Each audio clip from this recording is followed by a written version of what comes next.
Hello and welcome to Lazada Insider, featuring knowledge that makes a difference. We share trusted insights, forward-looking perspectives, and exclusive expert interviews to keep you ahead of the curve. Hi, I'm your host, Katrina, and welcome to Lazada Insider.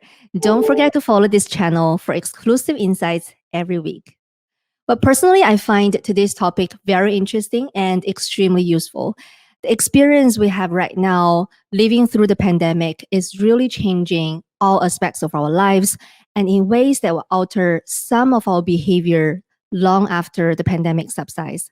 So, for businesses, the burning question is really among all the changes that are happening right now when it comes to consumer behaviors, what are those that will be here to stay post COVID in Southeast Asia? And what is the implication for businesses? So, to answer that, we have expert guest Gracie joining us today from Kadence International. Gracie has more than 20 years of experience in market research. And with her extensive knowledge on market research and consumer behavior, she has worked with a lot of different clients across a variety of sectors. And currently, she's the Insight Director at Kadence. Hi, Gracie. It's great to have you on Lazada Insider. Thanks, Katrina. It's good to be here. Yeah, let's probably start with letting our audience know more about you. I'm very keen to understand more on what your position entails as the Insight Director at Kadence International. Sure. Well, as Insight Director, I do take care of the market research studies, both in Singapore and across the region. So that includes working with clients both in the government space as well as the commercial space. Yeah. And let's probably delve into today's topic. COVID-19 has already crossed 1 year mark in Southeast Asia. And as I mentioned in the intro, there's no doubt that the pandemic has resulted in great changes in consumer behaviors, their priorities, and so on. So let's start with some observations from the past first. Could you elaborate on what behaviors have become more prevalent since the pandemic in Southeast Asia? Sure. Well, as you'd expect, because of the pandemic, a lot of the activities have gone online or digital. So some of it's not surprising. So things like entertainment, people streaming online content has certainly become more prevalent. Things like online gaming, again, especially in Southeast Asia, has also become more prevalent. And again, if you look at the Southeast Asian markets or Asia Pacific more specifically, you would see a lot of the digital transformation happening. So a lot more people are going and shopping online, both for groceries as well as non-groceries. They're doing things like online learning or even things like socializing with friends a lot of it has just gone online rather than what we've seen where a lot of the face-to-face things are not necessarily happening anymore.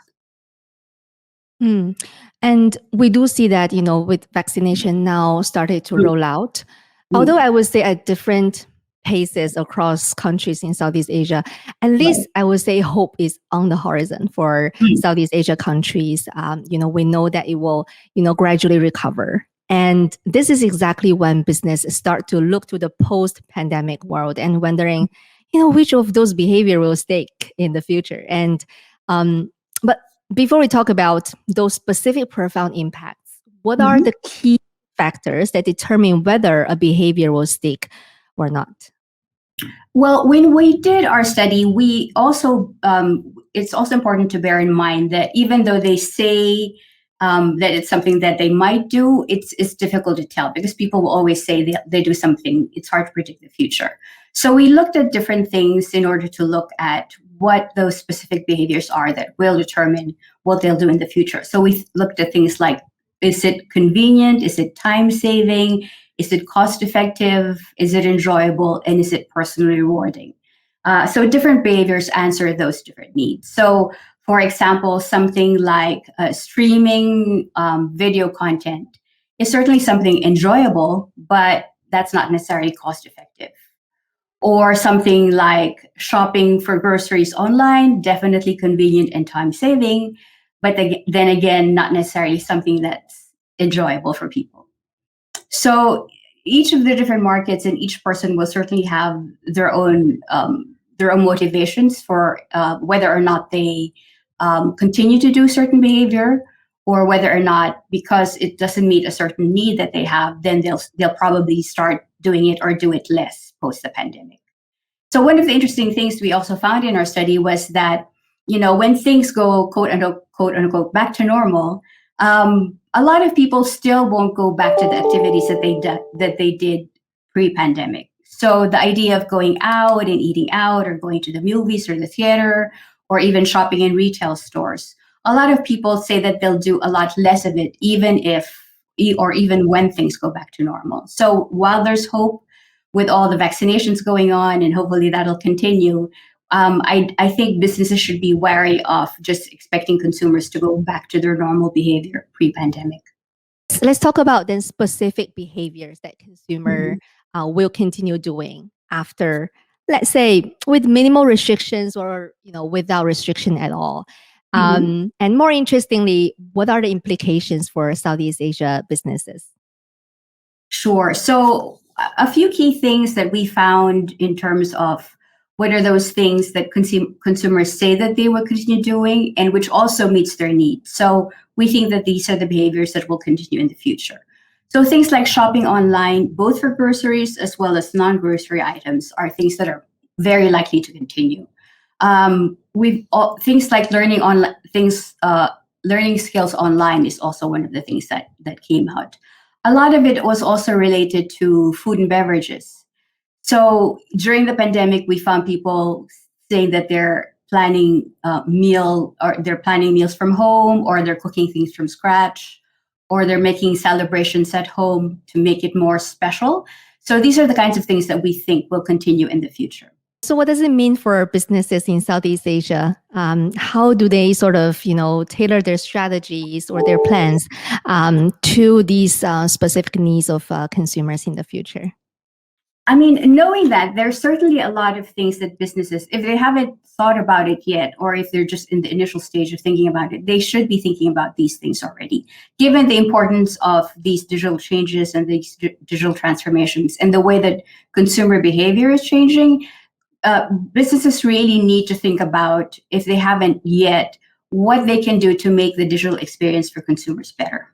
Whether that's making sure that they're on the correct platforms, or even within their websites that they're showcasing their products properly, their products and services properly, is going to be very key.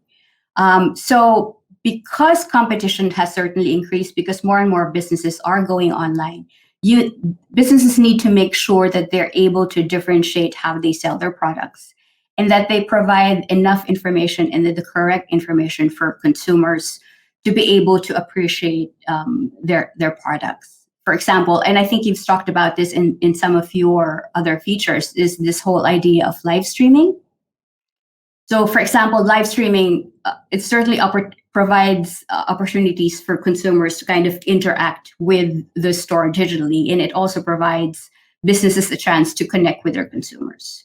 So that live streaming takes care of a lot of different things. You can demonstrate the products, you allow the consumers to give feedback.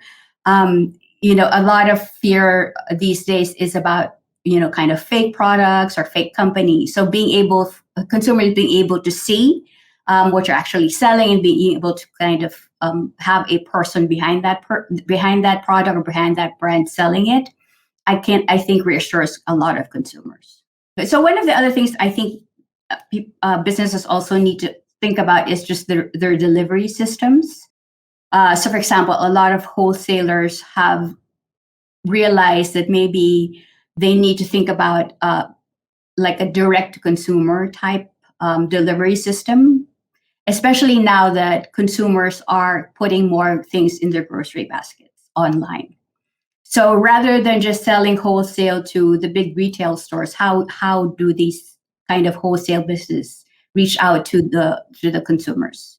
And what are all the delivery options that they can do? So we've seen this a lot with maybe some of the F&B retailers, where they didn't used to have a delivery service, or they had like a minimum quota in order to be able to deliver. We see that changing quite a bit in the F&B space.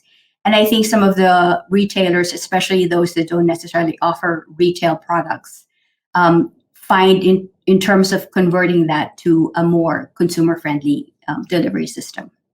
if consumers are going to, and for all intents and purposes, what they've stated is that they will continue to do these behaviors. So it's important that businesses respond to those. If you look again at the F&B space, if people are saying that they're making things from scratch or cooking at home, what is it that, say, F&B retailers are doing to be able to meet that need? So rather than just selling individual food items, for example, we've seen companies kind of package these things up and then sell that as a package to consumers. So, for example, we saw this big trend of bread baking come in online. So rather than have consumers buy flour or salt or whatever it is, or yeast individually, some enterprising vendors have then packaged these things together in pre-packaged measurements, so that it's easier for the consumer to kind of have that experience at home. So it's thinking about those little things, like how can you package your products, or how can you package your services to make it easier for the consumer to reach you and to appreciate what you're selling. Well, excellent sharing, Gracie. The insights you shared with us certainly help pave the way forward for many businesses in this part of the world. And there are a lot of takeaways to really think about for business to be fully prepared to address the consumer need and capture the opportunities when things are getting better. And, let's hope that the wait won't be too long. And that brings us to the end of today's episode. Thank you very much, Gracie. Thanks, Katrina. Thanks for having me. This is Lazada Insider. We hope you enjoyed this episode. Make sure you click follow and subscribe so you don't miss our latest insights and expert interviews. Thanks again for joining us. Until next time, take care.